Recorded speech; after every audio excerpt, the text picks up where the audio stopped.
ಸಖತ್ ಖಾರ ಬಣ್ಣ ಮತ್ತು ರುಚಿ ಆಚಿ ಚಿಲ್ಲಿ ಪೌಡರ್.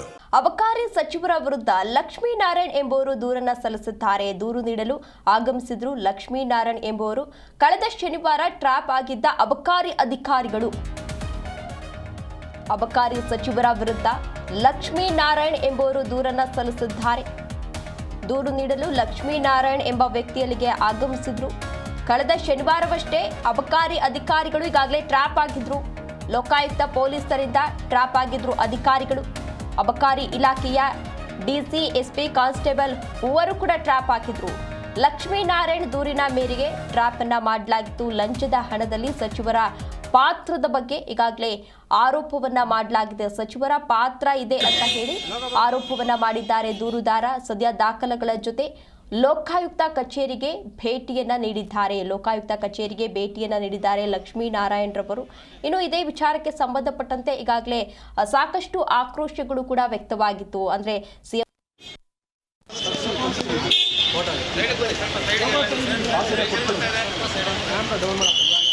ಸೈಡ್ ಬಂದ್ಬಿಡಿ ಸರ್, ವೆಹಿಕಲ್ ಬರ್ತೀನಿ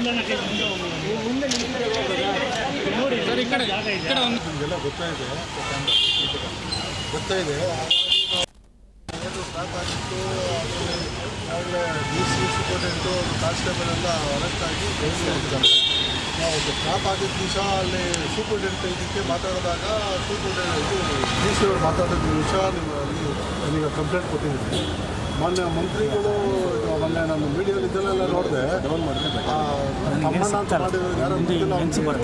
ಲಿಂಕೇ ಇಲ್ಲ ಅವರು ಸಂಬಂಧ. ಇದೇ ವಿಚಾರಕ್ಕೆ ಸಂಬಂಧಪಟ್ಟಂತೆ ಹೆಚ್ಚಿನ ಡೀಟೇಲ್ಸ್ ಅನ್ನ ನೀಡಲಿದ್ದಾರೆ ನಮ್ಮ ಪ್ರತಿನಿಧಿ ಪ್ರಸನ್ನ. ಪ್ರಸನ್ನ, ಈಗಾಗಲೇ ದೂರು ದಾಖಲಾಗಿತ್ತು. ಈಗ ಸಚಿವರ ಪಾತ್ರ ಇದೆ ಅಂತ ಇದ್ದಾರೆ. ಕೆಲವೊಂದಷ್ಟು ದಾಖಲೆಗಳನ್ನು ತಂದಿದ್ದಾರೆ. ಏನಿದೆ ದಾಖಲೆಯಲ್ಲಿ? ತೇಜಸ್ವಿನಿ, ಇದು ಅತಿ ದೊಡ್ಡ ಸುದ್ದಿ. ಇದನ್ನ ನಾವು ಎಕ್ಸ್ಕ್ಲೂಸಿವ್ ಸುದ್ದಿಯನ್ನ ಜಿ ಕನ್ನಡ ನ್ಯೂಸ್ ನಲ್ಲಿ ಯಾವ ರೀತಿ ಲಂಚದ ಹಗರಣ ನಡೀತಾ ಇದೆ, ಭ್ರಷ್ಟಾಚಾರ, ಬ್ರಹ್ಮಾಂಡ ಭ್ರಷ್ಟಾಚಾರ ಅಬಕಾರಿ ಇಲಾಖೆಯಲ್ಲಿ ನಡೀತಾ ಇದೆ ಅನ್ನುವಂತ ಮಾಹಿತಿಯನ್ನ ನಾವು ಸ್ಫೋಟಕ ಸುದ್ದಿಯನ್ನ ಪ್ರಸಾರ ಮಾಡಿದ್ವಿ. ಇದು ಖುದ್ದು ಲೋಕಾಯುಕ್ತ ಟ್ರ್ಯಾಪ್ ನಲ್ಲಿ ಅಬಕಾರಿ ಇಲಾಖೆಯ ಡಿಸಿ ಆಗಿರುವಂತಹ ಡಿಸಿ ಅವರನ್ನ ಟ್ರ್ಯಾಪ್ ಮಾಡಿದ್ರು. ಜೊತೆನಲ್ಲಿ ಅಧೀಕ್ಷಕ ತಮ್ಮಣ್ಣ ಅವರನ್ನು ಕೂಡ ಅವರು ಬಂಧನಕ್ಕೆ ಒಳಪಟ್ಟಿದ್ರು. ಅವತ್ತು ಲೋಕಾಯುಕ್ತ 25 ಲಕ್ಷ ರೂಪಾಯಿಗಳನ್ನ ವಶಪಡಿಸಿಕೊಂಡಿದ್ರು. ಇದಕ್ಕೆ ಸಂಬಂಧಪಟ್ಟಂತೆ ಏನು ಅಬಕಾರಿ ಅಧೀಕ್ಷಕ ಯಾರಿದ್ದಾರೆ ತಮ್ಮಣ್ಣ, ಅವ್ರು ಮಾತನಾಡಿರುವಂತದ್ದೇ ದೂರುದಾರ ಲಕ್ಷ್ಮೀನಾರಾಯಣ ಅವ್ರ ಜೊತೆ ಮಾತಾಡುವಂತ ಆಡಿಯೋ ಕ್ಲಿಪ್ ನಲ್ಲಿ ಹೇಳ್ತಾರೆ.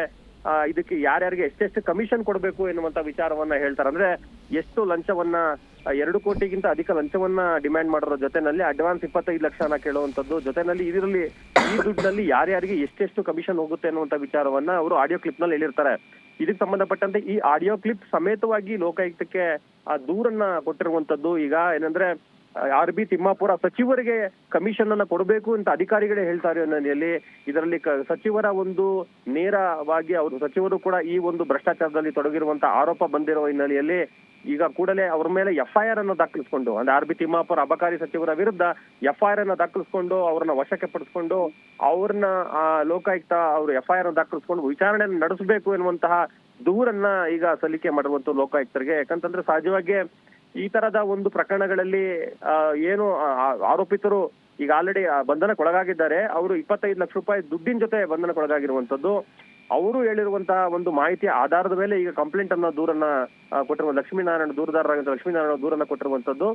ಬಹಳ ಸ್ಪಷ್ಟವಾಗಿ ಅವರು ಹೇಳಿರುವಂತದ್ದು ಇದರಲ್ಲಿ ಅಬಕಾರಿ ಸಚಿವರ ಪಾತ್ರ ಕೂಡ ಕಾಣಿಸ್ತಾ ಇರೋ ಹಿನ್ನೆಲೆಯಲ್ಲಿ ಮತ್ತೆ ದೊಡ್ಡ ಮಟ್ಟದ ಒಂದು ಲಂಚದ ಹಗರಣ ಅಬಕಾರಿ ಇಲಾಖೆಯಲ್ಲಿ ನಡೀತಾ ಇರೋದಕ್ಕೆ ಪ್ರತ್ಯಕ್ಷ ಸಾಕ್ಷಿ ಈ ಒಂದು ಲೋಕಾಯುಕ್ತ ಟ್ರಾಪ್ ನಲ್ಲಿ ಸಿಕ್ಬಿದ್ದಿರುವಂತದ್ದು. ಇದಕ್ಕೆ ಸಂಬಂಧಪಟ್ಟಂತೆ ಖುದ್ದು ಈಗ ಆರ್.ಬಿ. ತಿಮ್ಮಾಪುರ ಅವರ ವಿರುದ್ಧ FIR ಅನ್ನು ದಾಖಲಿಸಿಕೊಳ್ಳೋ ಜೊತೆನಲ್ಲಿ ಅವರನ್ನ ವಿಚಾರಣೆಗೆ ಒಳಪಡಿಸಬೇಕು ಎನ್ನುವಂತಹ ಒಂದು ದೂರನ್ನ ಈಗ ಲಕ್ಷ್ಮೀನಾರಾಯಣ ಅವರು ಕೊಟ್ಟಿರುವಂತದ್ದು. ಅದಕ್ಕೆ ಸಂಬಂಧಪಟ್ಟಂತೆ ದೂರನ್ನ ಈಗಾಗಲೇ ತೆಗೆದುಕೊಂಡಿದ್ದಾರೆ ಲೋಕಾಯುಕ್ತ. ಅದು ಕಾಪಿನ ನಾವು ತೋರಿಸ್ತಾ ಇದ್ದೇವೆ. ಆ ಕಾಪಿನಲ್ಲಿ ಬಹಳ ಸ್ಪಷ್ಟವಾಗಿ ದೂರಿನ ಕಾಪಿನಲ್ಲಿ ಉಲ್ಲೇಖ ಮಾಡಿರುವಂತದ್ದು. ಈ ಹಗರಣಕ್ಕೆ ಸಂಬಂಧಪಟ್ಟಂತೆ ಈಗ ಆರ್.ಬಿ. ತಿಮ್ಮಾಪುರ ಅವ್ರು ಏನಿದ್ದಾರೆ ಅಬಕಾರಿ ಸಚಿವರು, ಅವರಿಗೆ ಸಂಕಷ್ಟ ಎದುರಾಗಿದೆ. ಅವರನ್ನ ಲೋಕಾಯುಕ್ತದವರು ಬಂಧಿಸ್ತಾರ, ವಿಚಾರಣೆಗೆ ಒಳಪಡಿಸ್ತಾರ ಎನ್ನುವಂತ ಪ್ರಶ್ನೆಗಳನ್ನ ಸಾರ್ವಜನಿಕರು ಕೇಳ್ತಾ ಇದ್ದಾರೆ. ಯಾಕಂದ್ರೆ ತಮ್ಮ ಜನಸಾಮಾನ್ಯರಿಗೊಂದು ನ್ಯಾಯ, ಸಚಿವರಿಗೊಂದು ನ್ಯಾಯ ಅಂತ ಹೇಳಲಿಕ್ಕೆ ಬರೋದಿಲ್ಲ. ಹಾಗಾಗಿ ಲೋಕಾಯುಕ್ತ ಈಗ ಸಚಿವರನ್ನು ಕೂಡ ನೋಟಿಸ್ ಕೊಟ್ಟು ಅವ್ರನ್ನ ವಿಚಾರಣೆ ಕರೀತಾರ ಲೋಕಾಯುಕ್ತ ಅವರು ಅಂತ ಜನಸಾಮಾನ್ಯರು ಕೂಡ ಡಿಮ್ಯಾಂಡ್ ಮಾಡ್ತಾ ಇರುವಂತದ್ದು. ಮತ್ತೆ ದೂರುದಾರರು ಕೂಡ ಇದನ್ನ ಕೇಳ್ತಾರ ಹಿನ್ನೆಲೆಯಲ್ಲಿ ಈಗ ಮುಂದೆ ಏನಾಗುತ್ತೆ ಅನ್ನೋ ಕಾದ್ ನೋಡ್ಬೇಕಾಗತ್ತೆ. ಓಕೆ, ಧನ್ಯವಾದ ಪ್ರಸನ್ನ ತಮ್ಮೆಲ್ಲ ಡೀಟೇಲ್ಸ್ಗಾಗಿ.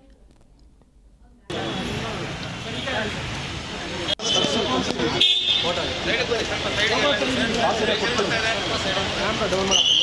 ಸರ್ ಸೈಡ್ ಬಂದ್ಬಿಡಿ ಸರ್ ವೆಹಿಕಲ್ ಬರ್ತೀನಿ